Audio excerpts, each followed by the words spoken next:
Facebook family. I hope this video finds you well, finds you healthy and happy.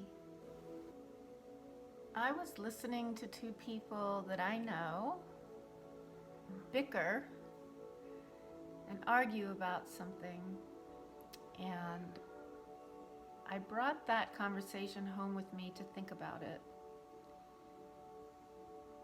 because I know that they love each other, and yet there was so much pain being inflicted during the conversation. And I don't know if there will be apologies or not. I hope so. And that's none of my business. I started to think about the times that other people's words were able to bother me. And I know intellectually that there's no one to blame but myself for getting emotionally upset. But we all tend to do that. And so the question is why? If we feel we're being wronged and that the other person is wrong in what they're saying, why does it matter so much to us to prove ourselves right? I do know of a few people who have spent their lives in the mindfulness business. And those people, though they are few, have this Teflon around them where the kind opinions of others do not affect them. Why do I get caught going down that rabbit hole every once in a while of being able to be triggered? I'm only going to speak for myself because I don't know where you are on your journey.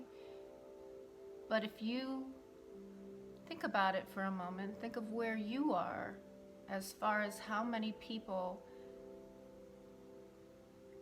can direct your day.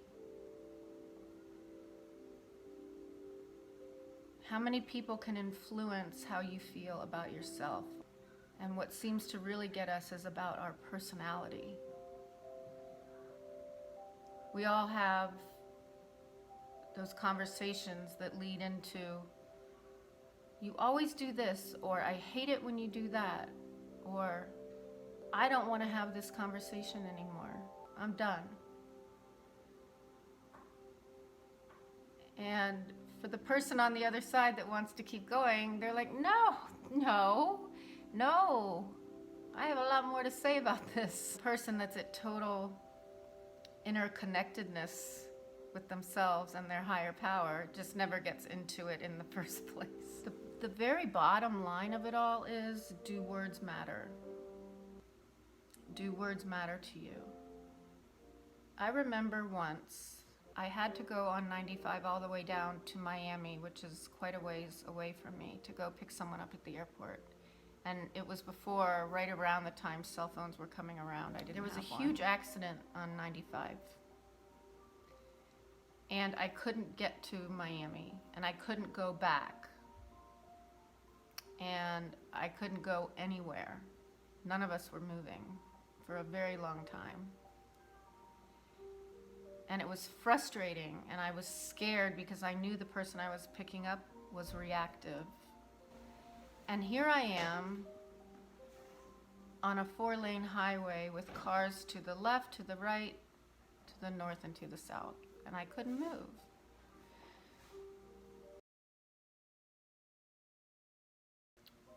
I'm sitting at home feeling horrible for something that was out of my control.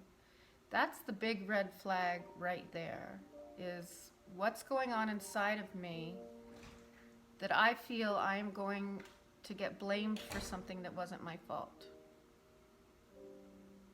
I'm already preparing to be hurt. Sure enough, the person came over, didn't believe me, we got into this huge fight. It wasn't pretty.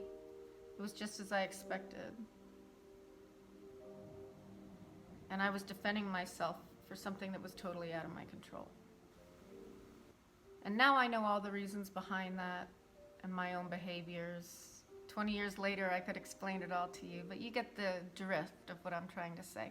Let's fast forward, and if that situation happened today, and I can't tell you how important it is for us to have this self-awareness, to walk through life the way we choose to do it.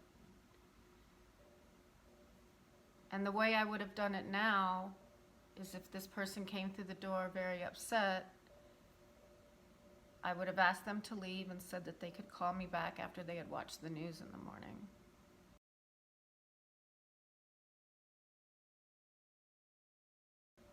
I wouldn't have put up with it, but I wouldn't have gotten angry, because I don't want someone to be able to do that either. I am that I am. That is not going to change for another human being anymore. If you have a mother or a father or children or in-laws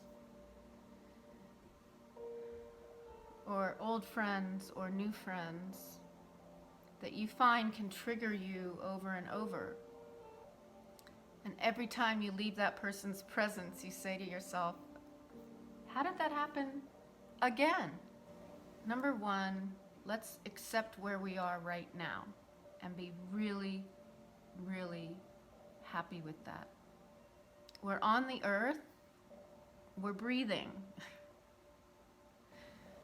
That I am perfection with a disguise on. Because the Creator that created us has that perfection within us. And then the earthly bodies that we put over us, and that mind of ours that we inherit once we come down to earth, that's where we run into trouble. But the soul already knows everything. So that's what we want to tap into. My point to all of this is that we don't need to struggle with another. A great way to center ourselves and keep that ego from reacting and getting back to the real us, which is never going to be the ego, is to take a deep breath in and out 3 or 4 times and say a mantra that's going to bring you right back into your personal power of humility and of grace. So that, to me, is how we work with difficult people, especially the ones that we love. Ask ourselves, do I want to be right, or do I want to be happy? Out of all the different ways we can react to a situation, usually there's not a great outcome. But when we act with intention and don't react, then we have a lasting effect. You walk along, singing your song, being you, because you're beautiful and you're perfectly you. Talk to you later. Thanks for listening. I hope in some way you grabbed a sentence or two that spoke to you. Bye for now. Peace out.